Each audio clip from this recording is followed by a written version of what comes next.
What's going on, everybody? Welcome to IndieQuest, the celebration of the indie and obscure. Welcome to this OST episode. I'm one of your hosts. Bring the energy today, and I'm joined by one of my awesome co-hosts, Steve. How are you? I'm doing fantastic. I'm bringing the most medium amount of energy today. But we're also joined by my buddy, Seth. Seth, how's it going? It is going good. The day is ending. I will say, we talk about weather every other episode probably. Yeah. The weather currently where I live is pristine. Just upper 70s, very little humidity. That is my jam. 70s in general, but I'm not a big 90 fan. I would rather it be cold than hot, but today it was just a gorgeous, gorgeous day here. So it's low 70s here. I mean, I'm wearing a hoodie right now. Whoa! And I stepped outside onto my front step, and like that crisp air hit me, and I got a little taste of autumn. It's like I was playing the demo for autumn. And, take a big, deep lung full of it. And I was like, man, this air just smells better. This is just crisp, delicious air. It does, yes. I'm jealous of you guys. I've been working in the 80s and 90s all week. So bad that my face was like cracking from the heat because my skin got all dried out. So, I'm on the opposite end. It feels like I'm in like Bizarro world. I'm supposed to be having the good weather, I know. You're supposed to be flexing on us. This is seriously. This is inverted. But it's fine. I think we have this heat wave should die down by the end of next week. So let's. I'm hoping we'll see. But yeah, it's been pretty rough. But it is still August. So I feel like we personally here got kind of lucky with this like cool weather. It feels like late September weather rather than late August weather. It's strange, but I'll take it. Yep, I'll take the fluke. Speaking of flukes, they just announced the release date for Silksong, which is pretty crazy. September 4th. Excellent segue. Good at it. So you guys excited? I'm excited. Obviously, but maybe the most it's the most wishlist game ever on Steam, the most hyped game maybe ever, like up there.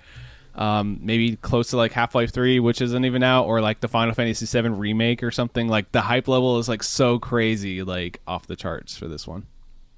Yeah. And I have to remind everyone out there, we are an indie game podcast, so of course we're excited, but everything Josh just said applies to an indie game. Yeah. That is what blows my mind about Silksong. I've been thinking about it. I was thinking about it while I was driving either today or yesterday. And I was like, Silksong, everybody's hyped for Silksong. This is a small game in comparison to massive AAA games, and how many millions of copies is it going to sell? Like, it's just exciting. It's such an exciting time to be in the indie space, honestly. Like, it's super cool. There's an article, the Bloomberg article that Jason Schreier wrote about like the development of this game.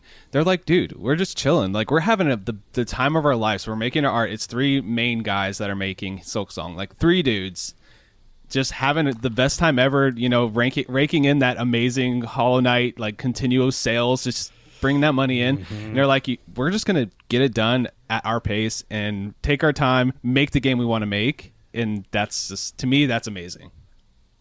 Yeah, I'm very, very excited. And I'm happy for them that they haven't been under like any kind of pressure or stress for development. They've just been enjoying the process, which is cool. Also, I don't think we actually mentioned, for those that somehow don't know, the release date is September 4th. There was a showcase last week that showed, that basically was just announcing that release date. And I think it was in the Polykill Discord somewhere. I was joking around that it's got to be the most like respectful, basically shadow drop of all time, because they announced the date 2 weeks out. It was basically them coming up and saying, hey, game's done, finish Expedition 33, finish whatever else you're working on. You got 2 weeks to clear your schedule, and then it's Silksong time. So it's exactly what I'm going to do. I heard somewhere, while that is a very good reason for them to do that, I did hear somewhere that they had to do that because of like backers or something. Like they they couldn't shadow drop and just give the backers the game, I guess. Like, they had to, like, plan it out that way so the backers knew it was coming. Like, I don't know. I don't know how that stuff works behind the scenes. But that tracks. I also think that they had mentioned in an interview somewhere that they aren't sending release codes to outlets because they want the backers to be the first people that play the game. So they seem to be very, like, considerate and respectful of the people that backed the game, which is, I mean, that's good on them. And it's, sometimes a game doesn't send review codes out. You get a little bit of like, is there a reason you're not sending these codes out? Is there a reason you don't want people to see it? But with Silksong, I don't have any concerns of that at all. They're like, it's going to sell a bajillion copies no matter who gets it and when, so we're good.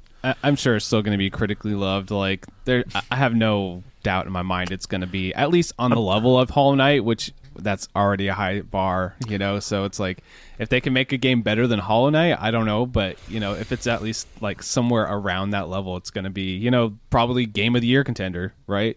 Automatically. Our friend Pam is a very big Hollow Knight fan, and Pam and Dylan were streaming on Twitch, and I had mentioned something because she said everybody excited for Silksong, and I was like, is it even remotely, like, how high should our expectations for this game be? Because Hollow Knight, by most people's estimation, is literally a masterpiece of a game. Yeah. So for me, it's like, if it's even close to Hollow Knight, I'm okay. I don't know how possible it is that Silksong could truly be better than Hollow Knight. Yeah. Like, it's like how many people's favorite game of all time. Like, that's insane. So, the bar for me is high, certainly. Like, it can't be, I don't want it to be bad, certainly, but I feel like I'm trying to temper my own expectations as much as possible so that I'm not like, oh my gosh, this is going to be the best thing I've ever played, and then be even remotely disappointed. Like, I'm going to go in with as fresh of eyes as possible. And I mentioned to you guys before we started recording, I put probably 6 hours into Hollow Knight. I don't know how many times I played it once all the way through. I probably started it a couple other times, but after the release, it's like, I'm going to celebrate with playing some Hollow Knight, of course. And what a good game! It's such a good game. God, it's so good. It's definitely one of those ones you can pick up, like, and just the muscle memory just kicks in. Like, you just, like, it does. You're just back in it, Yeah. Oh, yeah. Yep. Well, that segues us well for folks out there. We've been threatening everybody with a Hollow Knight episode for a long time now. It's still coming. I mean, Silksong's happening so fast; it's not coming before Silksong. So it'll come at some point. It's still in the cards, but they did not give the podcasters that want to SEO optimize on Hollow Knight enough time to replay through Hollow Knight. Yes, agreed. Yeah, I mean, I think at this rate, we kind of talk a little bit behind the scenes, but we'll probably do like a big Hollow Knight 1+2 review at some point. I think that would probably be the plan, and then give it maybe till the end of the year or even early next year. Like, because it's like, we have plans. We're going to play Pyre. I already started Pyre. Steve started Pyre. We're all playing that. We already have plans. We're not just going to rip them. We even had some discussion. We're like, maybe we should just do the Hollow Knight episode next time. And then we're like, well, then we got to fit this in and that. And then it's just, I was like, okay, this is just becoming logistical nightmare. Well, let's just do what we were going to do. Like, why change everything just because of that? And we've never been a show that's really beholden to release dates. Right. We always talk about wanting to play modern stuff to make for like a good, healthy Game of the Year discussion, but we're also very loud and proud about bringing indies from 2015 to the show. So there will be more Hollow Knight to come. For sure. All right, well, now that the opening segment's out of the way here, we are going to do something a little different to get into the OST, because I know you guys saw the title, so you're expecting some music. We're going to do our music listening party. So basically what that usually looks like is we'd all bring music to the show, and we're still going to do that, but there's a twist this time. So we're going to start with a campfire chat at the top. We're going to read some community comments. I'll start with the first one here. We got a text from Go Hobo Go. He says, Steve explains his game in detail. Go Hobo Go? Maybe. Josh, kind of like Brotato. Go Hobo Go. You son of a bitch. I'm in. with cool sunglass emoji. So I don't. What game was he talking about? It's that one that you brought recently, right, Steve? What's the name of that one with like the circular? Froggy's Battle. Froggy. Yep. That's the one. So yep, that makes sense. I hope he's enjoying it. Hope you popped on it and you're having a good couple hours with Froggy's Battle. Great game. All right, I'll take the next one here from Charlie. This was left on our last episode, our second opinion episode. Charlie says, Eastward is the best, and so is Road 96. Try those two. And I personally have some experience with Eastward. I feel bad. It's like one of the indie games that I feel the worst about not getting any further with it than I did. I made it like an hour in. I think that initially when I started Eastward, I was like, oh, this will be a fun little indie to play. And I started playing it. And I think I was going to play it for IQ, actually, and probably will, hopefully someday anyway. But I think it was one of those instances where I had a limited period of time, as we do sometimes, and I looked up how long to beat. And I think Eastward is like 20 hours long or around there. So then I shelved it, but it's certainly one I want to get back to. It's the constant struggle with RPGs and this show. We're always a little bit at odds. We love them, but the time is difficult to pencil in, but we're getting better at it, and we continue to try to find ways and spaces for RPGs. So thank you for giving that one a little bit of a bump. And as for Road 96, I actually do have a copy of that game, and some friends have recommended it to me before. I know there's a couple folks in the Polykill Discord that are pretty enthusiastic about it. So I would say that one stands a pretty solid chance of showing up sometime. Yeah, that one's interesting. It's like you're a hitchhiker and it's like procedurally generated like hitchhiking or something. I think that's kind of like what it's about, or loosely, but I don't know too much about it besides that. So yeah, well, you'll know more about it when one of us brings it to the show eventually. We'll cover every indie before we die, so that's right, all of them. We're getting there. We got one more comment here that I'll read. This one's from Paleona. Says, holy crap, I somehow never heard of Ultros until now. Just finished playing the demo. Stunning. I don't play a lot of Metroidvanias, but the atmosphere is incredible.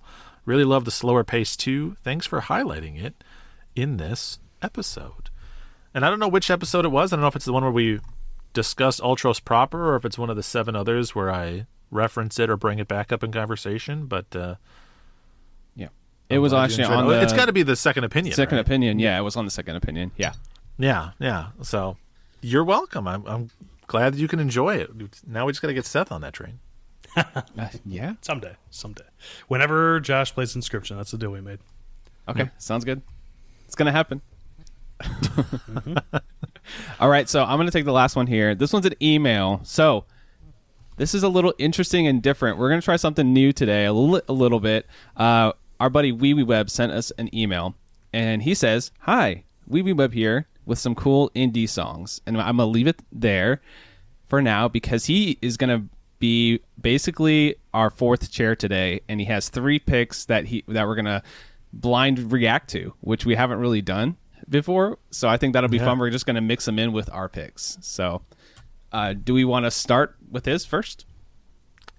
Yeah, I think we should start with the first one from Wiwiweb. Okay, sounds good. Let's do it. True to its name, Death Bulge Battle of the Bands is a silly RPG where you battle a lot of bands with the power of music. Each band has its own unique boss battle theme matching its style, which results in an OST of many different genres, all bangers. It took the strength of 2 different composers to achieve this, but the song I picked is the only track where they had to combine their power. The boss battle theme for the rival battle made entirely of synth players. This is Battlenum Thumptious from Death Bulge Battle of the Bands.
they were not lying. It's shredded. I'll say that much. Oh my god. Yeah, that's why while we were listening, I said, "Man, that is the perfect intro. It's the time to wake up." We're listening to indie music right now, so that's a heck of a way to come in. Yeah, and since we're getting so high in some parts there's like it's about to break the sound barrier. I was like, yeah. Notes can't get any higher until, or you reach the point where only a dog can hear it. Yeah. Yeah, the game has a really cool art style too. It's like hand drawn, like, obviously it's RJRPG vibes, but it's like, it looks like if you were to ask a kid to draw a metal cover from memory. That's what the game looks like to me. And it's like colorful with coloring, like Technicolor crayons or something. The look of the game looks really, really cool. I feel like he's the only one I've ever heard mention this game. Like, but it's under the radar, It's such a small little game. Yeah, never heard of it till now, but I like the music, so sign me up. Heck yeah. For sure. All right. I suppose we then just start rotating through us and then back around, right? Okay, perfect. Yeah. So, my first song that I'm bringing today, I initially put it here to be our intro. It doesn't get to be our intro because we did it in a different way this time, but that's okay. That's wonderful.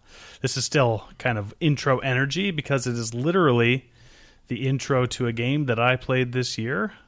This is from Stories from Soul, the Gundog, and it is, I believe, just titled Stories from Soul.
So that was Stories from Soul, the Gundog.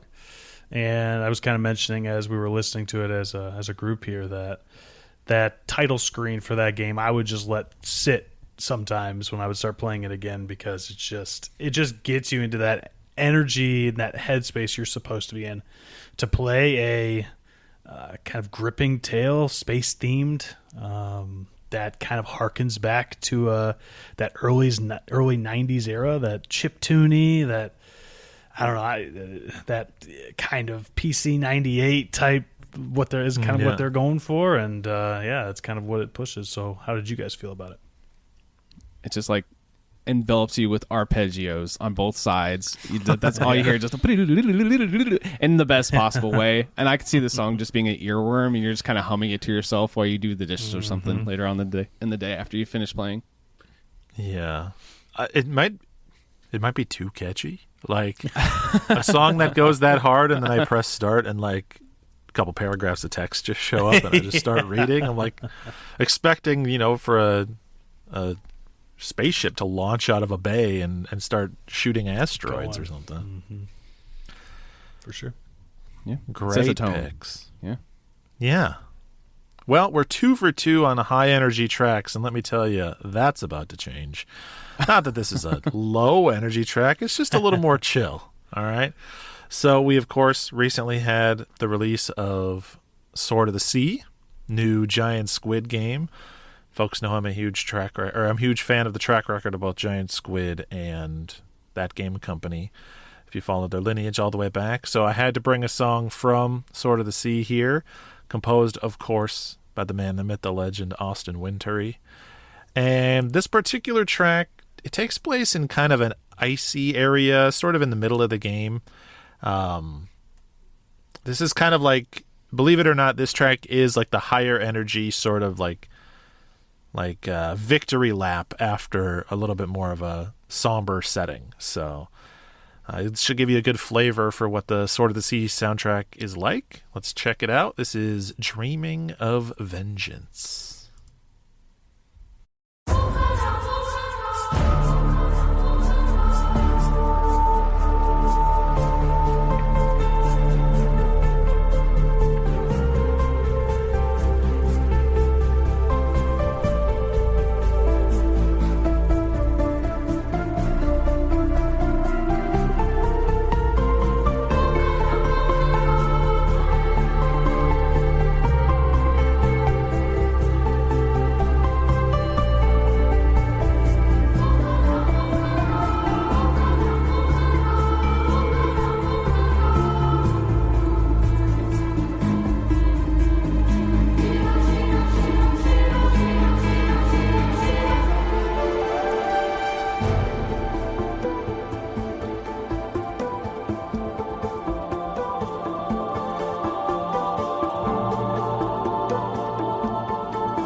I love that song. I mean, I love the entire soundtrack. I would say that song is like a pretty good representation of the soundtrack. A lot of like vocal chanting, and of course it's Austin Wintory, so you get those beautiful sweeping strings. But I'm curious, between the two of you, you guys come at it from very different perspectives. Josh, you've played the previous games by this studio and in this lineage. What'd you think? It feels very Austin Wintory, respectfully. Like, it really does feel like this is almost his greatest hits or his vibe. Like, you can almost put on any of his tracks and you're like, okay, yeah, that's that dude, but in the best possible way. You hear all the just really amazing like composition where it like has a really great build up, and then it kind of has like a little bit of a slower moment, and then this one had a chorus in the background, which was really nice. It kind of makes it feel more epic, which I'm sure feels amazing, like if you're like snowboarding on on sand, or how the gameplay is in here. So I'm myself am super excited to play this game, so just hearing the music gets me like I gotta play it sooner. Like, I gotta get to this game like soon, ASAP. So yeah, killer track for sure. Totally. And I think you said it sounds like Austin Wintory's greatest hits. That's honestly, that's a great way of describing the whole game. Also, respectfully, it's like, I feel like Sword of the Sea is that entire team like standing on the shoulders of all the work they've done before to just produce like the thing, the one that they wanted to make by packing it all in together. So very cool, very cool. But Seth, you've never played any of those games. You don't know a damn thing about Austin Wintory. So what do you think of that song? Still amazing. And that's like a black mark on me, I suppose. I have never played any of the games from that studio, but I mean, it kind of, it's, to me, the word that Steve used that is the perfect word is sweeping, right? It's very flowing all the way through. The chanting, you could think that the vocal chanting in the background might be distracting, but it isn't. Like when I hear that and I have not heard the song, I'm like, vocal chanting, like that's interesting. Mm-hmm. But then in a song like that, or I suppose it's probably in other songs that he's put out as well, but it just makes so much sense to have it back there, and it makes it feel like a lively, almost lived-in song, right? Yes. So, I very much enjoyed it. Yeah, it's a game where, you're surfing on a sword, so you kind of close your eyes, you imagine a character like gliding down a sand dune, the wind whipping their coat behind them, and you're like, that is exactly what that would sound like. That is the song that matches that vibe. Yes, for sure. Very cool. Yeah. So I can't wait. Steve, I have a confession. I never beat the Pathless. So should I go back and play the Pathless all the way through and then play this, or does it matter at this point? Choose what you're more in the mood for gameplay-wise. Pathless is more open world with a little more puzzle. Mm-hmm. Sword of the Sea it's kind of like Journey, where like there's puzzles, but it's like hit the two switches to open the door, or like bring object A to place B. Like, they're there to get you to explore the environment and kind of like experience the world, but there will never be a time where you're like, what do I do? Yeah. So just choose which one based on whether or not you want the vibes or you want a little bit more of like a little more thinking. I think I'm going to do the vibes right now, but I do want to get back to. So the thing about Pathless is one of those where I played like a few hours and I kind of got the feel for it, and I'm like, yeah, I'm going to get back to this. And then like, I think at the time Deathloop was out, so that will put me at a time and place. And then I just got obsessed with Deathloop, and then I just never went back. So it's just one of those things. Yeah, I'll tell you. I was going to say, tell you what, Josh, if you play the Pathless, let me know, and I'll play it too, and we can chat. It's fun. Okay. It's fun to play games with buds. So there you go. I'll replay it with you guys happily. Yeah, so cool. I just, before we move on to Josh's song here, I will just say this game is interesting because it kind of closes the circle. I brought the Pathless on episode 7 of IndieQuest. Yep. So we have done IndieQuest long enough for Giant Squid to develop an entire whole ass new game and release it. So so good. That's where we are. All right, so I'm doing a 180 a little here. This is a game I played through last year. It came out. It's just a very undersung game, and I feel like I haven't really talked about it much on the show. So I wanted to kind of like shine a little light on it. because it has a banging soundtrack, and that game is Pepper Grinder. The music is crunchy, it feels dirty and grimy, and it has that like really awesome chip tune, and just like it gets you pumped up to play like a really good 2D platformer. It's just one of those ones where there were so many good games last year. I didn't talk about it, but I played through this game and had a great time. So let's check out the title track from Pepper Grinder by ZC.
And then it just keeps looping from there. So yeah, I did say it's a little chiptune-y. The music does get into that territory. Obviously, this title track is a little more EDM and a little bit more pulsing and a little bit more in your face. What'd you guys think? Banging, and the percussion, and it's just like if you don't tap your toes during a track like that, you have zero rhythm. That's all I can say. I don't know, man. We were all each one of us were bobbing our head during that one. So that was really good. I mean, it's telling that it's a great song that we spent half the time listening to it, talking about how fun it would be to custom chart this into a different rhythm game somewhere. So yes, that's the mark of a banger. Yeah, and that's what happens when you have games that are just like these little things, you know. I played this in the evening last year. Had a great time. It's a really fun game. Has great pixel art, great gameplay, really unique mechanics. I just never talked about it really on the show. We even brought it up multiple times for like directs and stuff. It was like on the Nintendo Direct or like something like that, you know. And we're like, oh yeah, I'm going to play that. That's a Devolver game. So it is a Devolver game. So eventually it has to be on the quest log at some point, right? So that's right. Yeah. Mm-hmm. Great little title. So if you guys haven't heard of Pepper Grinder, I'd say definitely check it out if it sounds good to you. Heck, awesome. Yeah. So I was going to say, whoever wants to take it. One. Yeah. I'll read the next one from Wiwiweb. And honestly, I was interested in this one as soon as I saw it on his list because I have considered playing Small Saga, which this song is from, for quite some time. I think it looks like a very cool indie RPG, but here is Wiwiweb's little blurb about Small Saga. So he says, Small Saga is a small RPG where you play as a party of rodents on a small adventure against bugs, an unjust rat monarchy, maybe even a cat. But what if you were to stumble on something much bigger? So big it can't be fully comprehended by your rodent mind, except for the fact that it wants you dead? This guest track was made by the composer for the Bloodborne PSX D-Make, a perfect fit for this eldritch encounter. This is Manus Domini from Small Saga.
Dang, Wiwiweb, you are just bringing the bangers today, putting us to shame. Gosh, creepy vibes. It gives me some like more recent Castlevania vibes. Maybe it's just the creepiness of it all, I suppose. But I know that game isn't specifically, Small Saga specifically, isn't all about the creepy vibes, of course, but that delivered it. Sometimes you get a creepy song, it's like, I've heard this before, but man, that one was just very unique, very good. What did you guys think? Yeah, I completely agree. Almost makes me not want to do an OST. Like, I don't want to bring songs to this. Just everybody else bring songs. Like, Yes. And I could just blind react because damn, that floored me. I love the bass line throughout the whole thing. It had just like that funkiness to it. It's like and it just like it just added to like the energy, and just every time there's like this just like that really cool little bass lick in the background, it just gets me into a song. So that was really cool. And then I like the little spooky ghosts in the back of your head as you kind of hear them in the like periphery of the song, which is really cool. So just a killer track. Yeah, +1 to everything you guys said about the song. While we were listening to it, I went on like a little emotional journey here where I was like, Small Saga, I don't think I've ever heard of that game. So I looked it up on Steam, and then I saw like the one screenshot of a mouse holding a switchblade, and I was like, oh yes, I saw this all over Twitter. Okay. I was like, I didn't realize that this came out. Oh, this must have just come out. And then I scroll down, 2023 this game came out. Oh my god. Okay then. So apparently I fell a little behind on Small Saga, but the music's good. It is.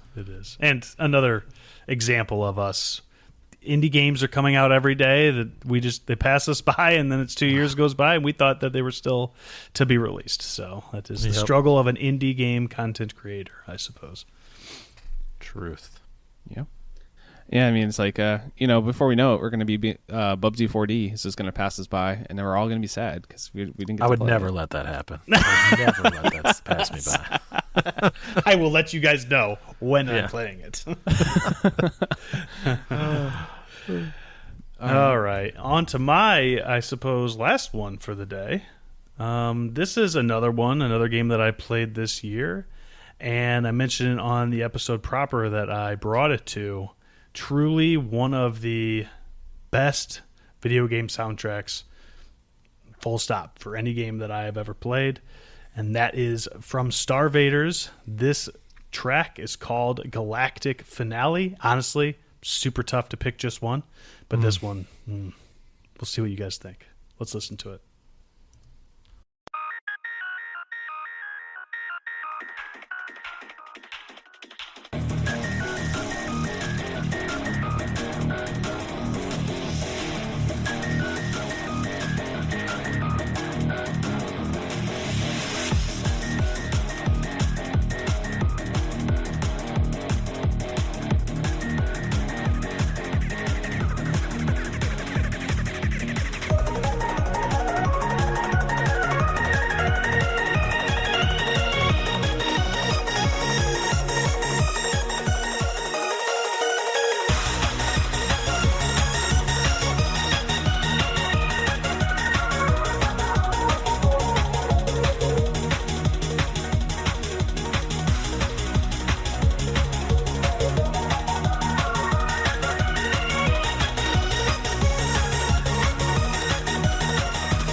right, so that was Galactic Finale from Starvaders from composer Plasterbrain.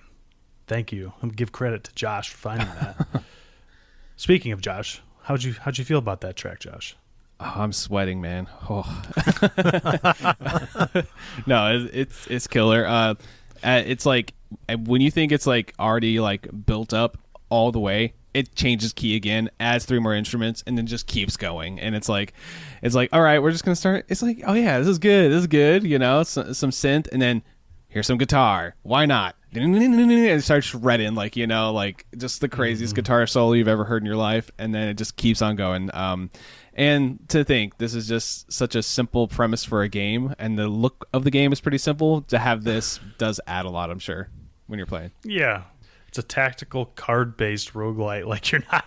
This feels like you should be on the edge of your seat, like you said, sweating, wondering what your next move is going to be. And no, you got plenty of time. You got all the time in the world. Actually, you can wait and plan out your moves. Like, there's nothing rushing you. So it's wild. But yeah, what'd you think, Steve? There's nothing I can't accomplish when I'm listening to that song, man. Yeah. I mean, you throw that on and you're hitting PBs on the bench press guaranteed. Like, no doubt. This is the highest energy song I've ever experienced in my entire life. It was so good. Yeah. Starvaders was already high on my to-do list, but might need to get around to it sooner rather than later. There's too many games, man. There's too many. Yep. At least Silksong's not coming out soon, so I know. Who knows when that's going to come out? In the back of my head, I keep thinking, when is Hades 2 coming out? And I'm so scared. I'm so scared. Oh my god! It's like I'm full steam ahead at a brick wall, and I don't know when I'm going to hit. Yeah, it's like Silksong's going to drop, and then it's going to be like, okay, I'm done and dust. 50 hours done. Just wash my hands of that game. Yeah. All right, we're good. Hades 2 drops. You know it's going to happen. It's bound to happen this year. It's so true. No doubt. Great pick, man. Great pick. Thank you for sharing it. All right. My second song and final song for the day is maybe a little confusing to all of you because you can see in our sheet that it's a link to a Google Drive and not to a YouTube. That's because I don't think this soundtrack is anywhere on the internet. I don't think that this is on YouTube at all. So instead I threw it into Google Drive so we can listen to it there because I purchased the dang soundtrack. It's that good. I mean, you should purchase a lot of great soundtracks, but I was very happy to do it. This is a song from a game I brought recently. Also one that I sung the praises of the music, Asura the Striker. And this pairs quite nicely with your, I would say, stories from Soul to Gundog. Yeah. Like, this is also calling back to kind of like a Sega CD, Sega Saturn import shooter kind of energy, you know, like a late 80s, early 90s anime vibe to it all. So this plays, and I think it's in the second or third stage. It's a nighttime cityscape as this song is playing. It's called Lucent City Drive.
So that one's been in my constant rotation ever since I played the game. It's got a tragically small soundtrack, like 10 or 11 songs, but plenty of bangers in there, and that was certainly one of my favorites. So, what'd you think? I'm still sweating. Maybe it's just hot in here. But anyway, no, the song was amazing.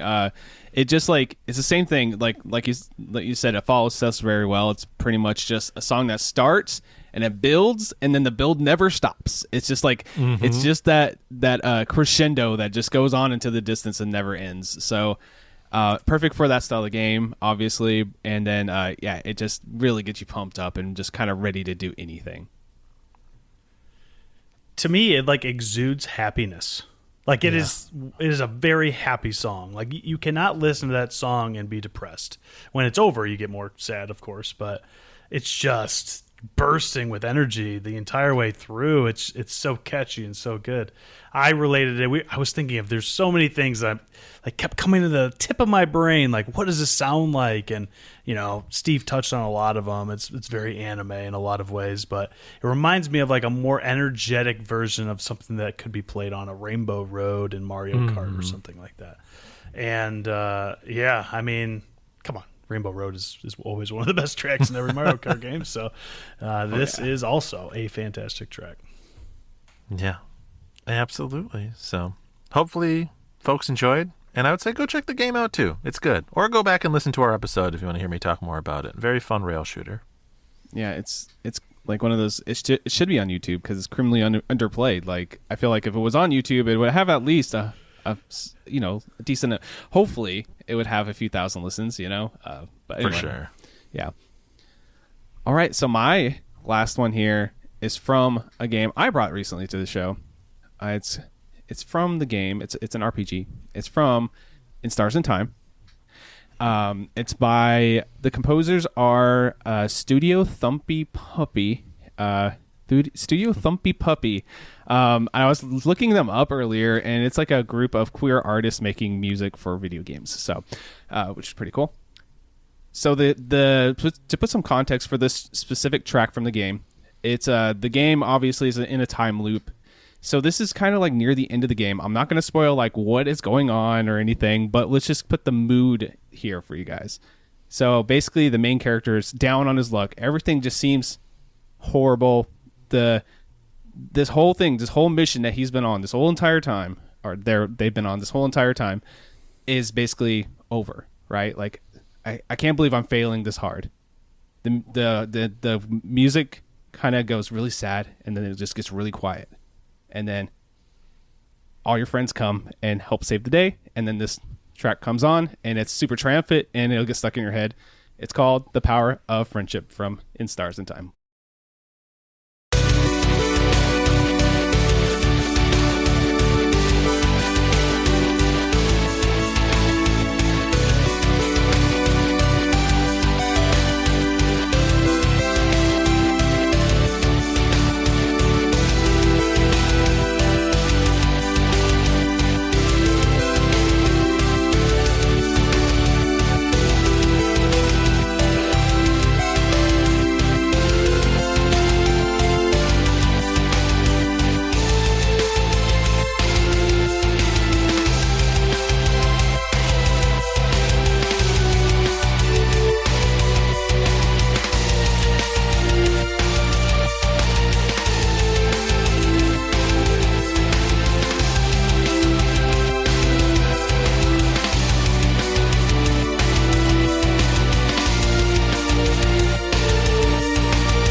So as you're doing the loops for this game, you encounter this big king, and it's always like this really menacing guitar music.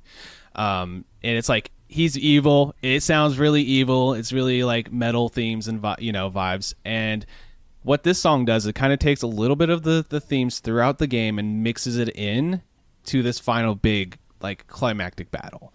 And it's one of the best moments in gaming I've had in quite some time. It really resonated with me, and I was like, I wanted to bring something that's not spoilery. I feel like it wasn't very spoilery. It's like the big epic battle. It's an RPG. It's going to have a big epic battle. So this was my favorite track. I've listened to this a million times since it came out, since I discovered it and played the game this year. So what'd you guys think?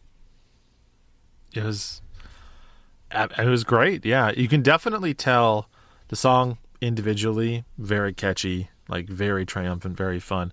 But you can also tell that it pairs with a moment in the game that would enhance the song, and that the song would be enhancing the moment in the game too. Like you can just feel the energy of that scene coming through just from the track itself, which I think is very cool.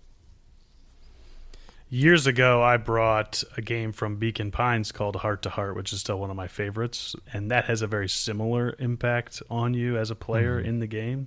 It's like a tonal shift of what's going on in the game, and I always love when a good song can just amplify that gameplay moment. So yeah, I mean, this was incredible.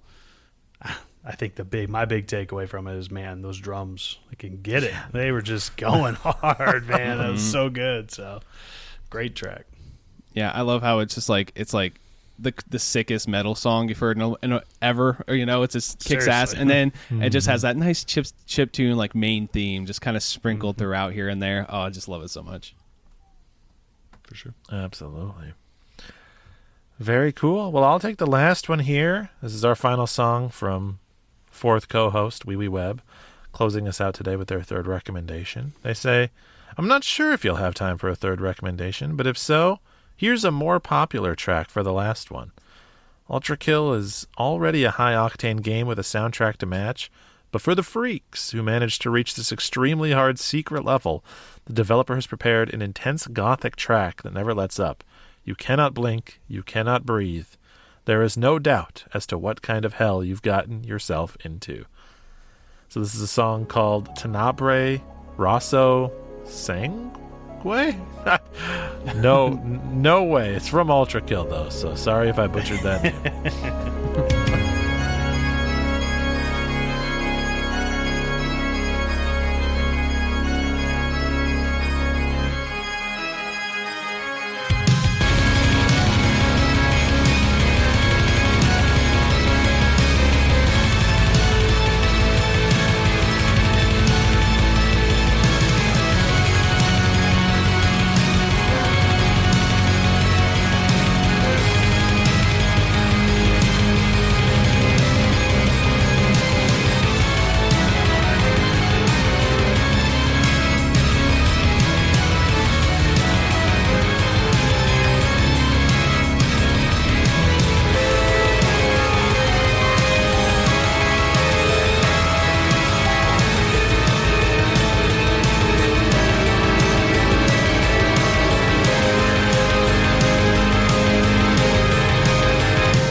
That one left me winded. My word.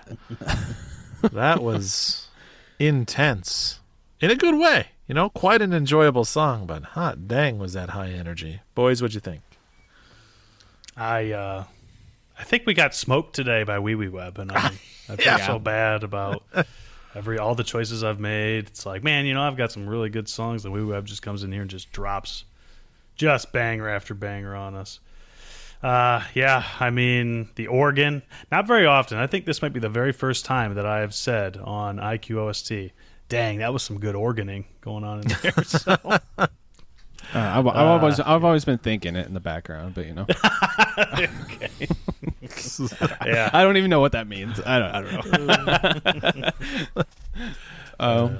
Man, the song kicked ass. Like Seth, you were saying as I was playing that the two songs that he brought today would have been like perfect for like if we did like an IQ OST like Halloween Spooker Dooker season 1, yeah, but still brought the bangers, and this one was like a little bit of like Castlevania, a little bit of Doom 2016, a little bit of like Doom Classic, like kind of like mixed up together into this like just epic. I can imagine it being chaotic. The graphic art style for this game is already really, really chaotic, so just add this on top of it, and you're just trying to survive this impossible stage. Really sets the scene and the tone for the game. I really loved it. I do just want to add on, as I was going through all the Google images of Ultra Kill, I stumbled upon an article that says Ultra Kill is the first FPS to tout butt plug support. I don't know what any of that means, but interesting to say the least. There you go. Some really good organs. Yeah, that's right. Yep. Okay. Really bad joke. Anyway, that was our OST this time. I had a really good time. That was really fun to bring like a audience, like suggestions in here and like kind of mix them in. So going forward, if you guys, even if we don't have an IQ OST planned, send that email in and we'll start banking them, and we'll just do this. If you're listening to or you're playing like an indie game and the song kicks in and you're like, damn, this would be awesome, the guys should listen to this, send it to us. Our email is indiequestpod@gmail.com. So yeah, I had a good time doing that. I thought it was really fun to have for all three of us to blind react basically to these songs. Mm-hmm. It was excellent. Yeah, loved it. All right, that's going to do us for the show today. We'll do some really quick plugs. You can send us emails, indiequestpod@gmail.com. You can message or follow us over on Blue Sky @indiequestpod. Steve, where can they find you on the internet? Blue Sky and Twitch is Blinkoom. Seth, where can they find you? You can find me at Captain Drachma on Blue Sky and, of course, in the Polymedia Discord. Best place on the internet. And if you want to get in that Discord, head on over to Patreon, search up Polymedia, jump into the tier that gets you in the Discord, and come and hang out with us. Josh, where can I find you? They can find me at Josh Leslie on Blue Sky, or you can listen to my other show, The Monthly Mishap, which is my entertainment podcast. You can also find other podcasts that are in the network at polymedianetwork.com. Lots of really fun shows over there, so go check those out.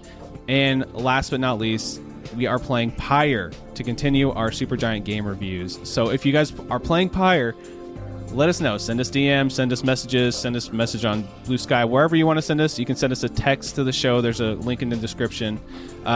If you've played Pyre and you want to tell us your opinions, we'll read them next time when we do our big breakdown. So, well, thank you for listening to this episode of IQOST. I'll go ahead and close this out today. I tried to make some bad jokes about organs a few minutes ago. I'm just gonna apologize so I don't have to make the sad ukulele video later on about it. So sorry about that. Hope you guys enjoy listening to some indie bangers today, and catch you guys on the next one. Peace. See ya.